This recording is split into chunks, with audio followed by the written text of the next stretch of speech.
Landlords in Minnesota face a whole host of new rules and regulations, including a new rule that makes it so landlords have to keep their rental properties at least 68 degrees for October all the way until April.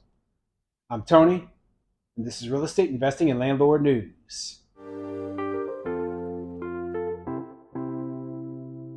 Are you an aspiring landlord looking to buy your first rental property? Or perhaps you're a small real estate investor with one or two properties and you're trying to move up to the next level. You could use consulting, and I'm offering consulting here through Real Estate Investing and Landlord News. If you're interested, please send me an email at tony@northomahainvestments.com. All right, so I have an interesting article for you today, and it's going over a whole host of new anti landlord rules and regulations that they've just passed up in Minnesota. So the one that really caught my eye was this thing that says that landlords have to keep their units at 68 degrees during the winter months, essentially from October all the way until April. Now, that's a 6-month period where you have to keep your units at 68 degrees. Now, I know a lot of people are probably thinking, oh, well, that's no big deal. That's no big deal. Well, my problem is my tenants are the ones who regulate how warm it is in their homes because they have their own individual heating units. Okay.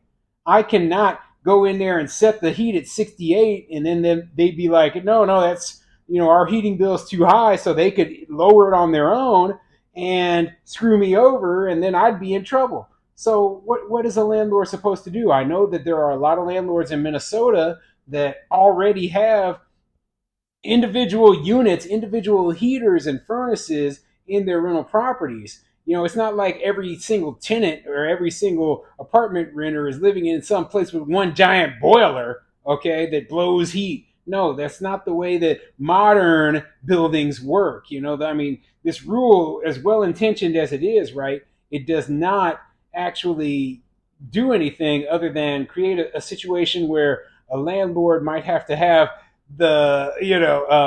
install a system just to make sure that the tenant is unable to lower the heat within their unit below a certain level, even if they want it to be cooler. So it's a ridiculous amount of government overreach, and that's my problem with a lot of these rules and regulations.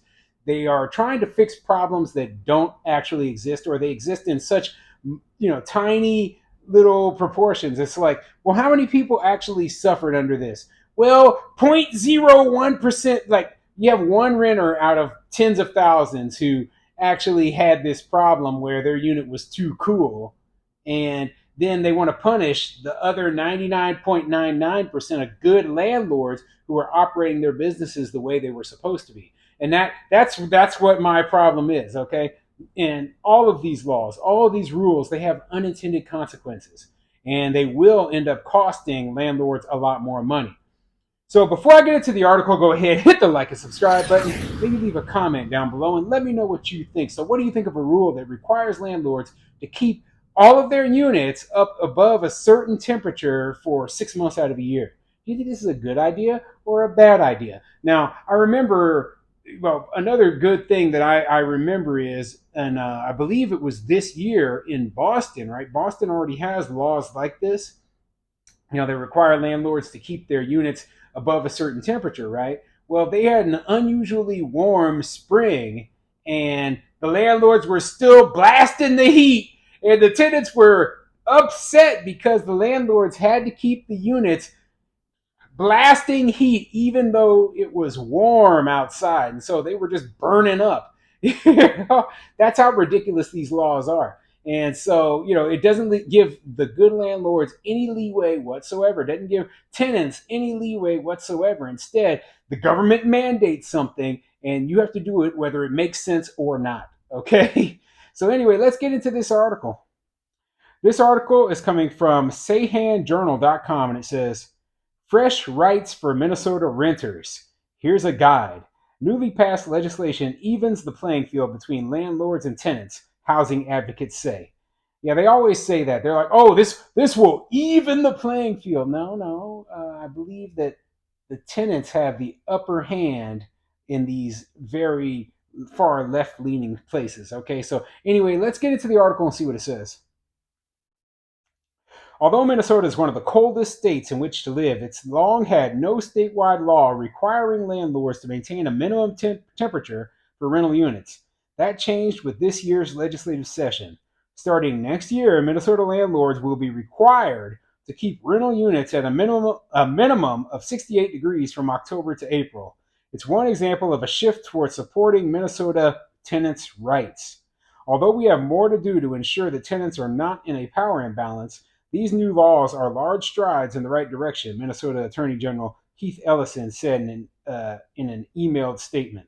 So, like one of my single family homes that I rent out, right? And they don't mention in the article if this applies to single family, so I'm just going to assume it does. But one of my single family homes actually has a fireplace in it, right? And so if you turn the fireplace on, you can lower the temperature on the furnace to a much lower temperature, and the whole house will still be warm, or at least the main living areas within the house will still be warm, right? So that's often when I actually lived in that house, and that's actually what we did a lot of the times.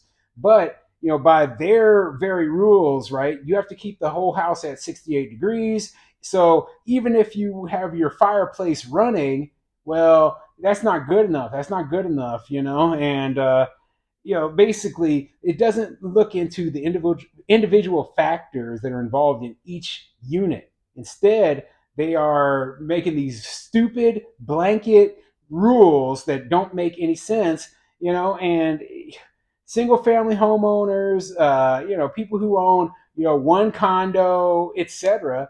What are you supposed to do? What are you supposed to do other than somehow get a programmable thermostat on your house that does not allow the house to drop below 68 degrees?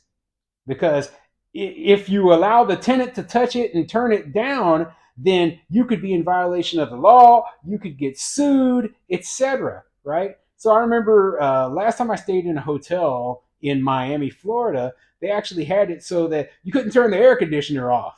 Okay, it was freezing in that hotel room, and this is the kind of thing that I mean, like I don't get cold very easily. My wife does, so she wanted to be able to turn the air conditioner off and then maybe even turn the heat on. But they had no heat. Okay, two, you couldn't turn the AC off, and she wasn't very happy with that. Okay, but imagine kind of the reverse of that situation in the state of Minnesota, where you're unable to turn the heat off or you're unable to lower it below a certain point. And that's the kind of situation they created. But here's the thing: this isn't the only piece of ridiculous regulation that they passed. And I'm going to go over quickly some of the other rules and regulations that they have passed and that are going to start up in the state of Minnesota here soon.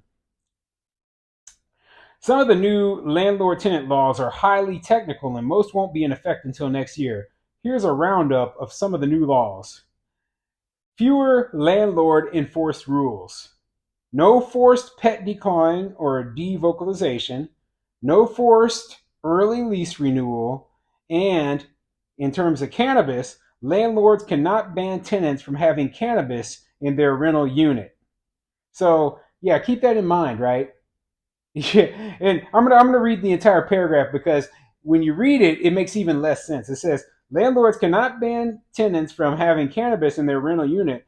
However, they can still ban smoking and vaping. This law has been in effect since August 1st. For more information about the changes to the state law on cannabis, check out this story. So basically, the tenants, they can have cannabis in their unit, right? But you can still, I don't know if they're saying that you can ban them from actually smoking it. Well, if they got it in the unit, they're going to be smoking it in the unit. That's the problem, right? And regardless of what Minnesota state law or whatever state law your state personally has, right? It's still against federal law for marijuana to be within your property. So I feel like a landlord, it should be within their rights to choose whether they want to or not accept a tenant who is going to be smoking marijuana or using cannabis products. Okay, that it should be within their right. But like everything, they always try to force the landlord's hand. And then when we end up being the ones who get sued, well, they don't stand up and try to protect us. They just kind of like, oh well, you're on your own. You're on your own. What a ridiculous joke, okay? Um, let's see here. On the one that it says no forced early lease renewal, this law says landlords cannot require tenants to renew their lease until there are only 6 months left before it expires.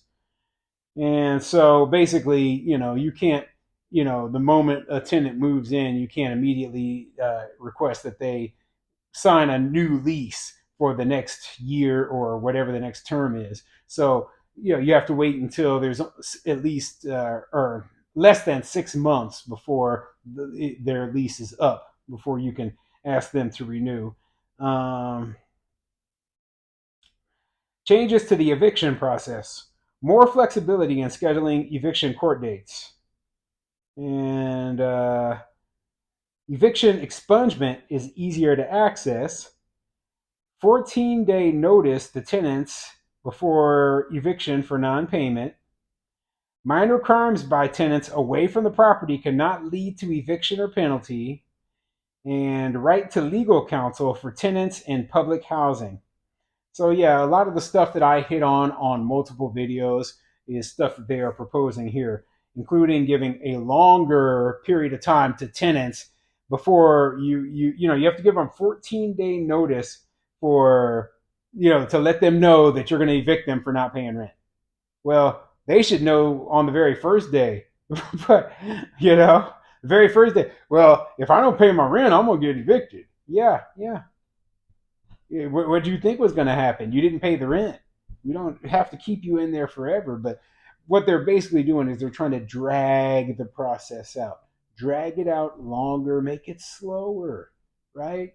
And in a lot of cases, the only thing it's going to do is cost us money as landlords.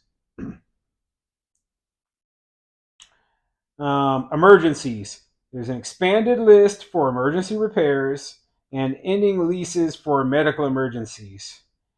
And then transparency to tenants, right to request move in and move out inspections, a penalty and rules for landlord entry, non optional fees must be disclosed on the lease. Yeah, they're trying to nail landlords now for what they call these junk fees, right? That's something that the current administration up in Washington D.C. was talking. Oh, landlords are charging too many junk fees, right?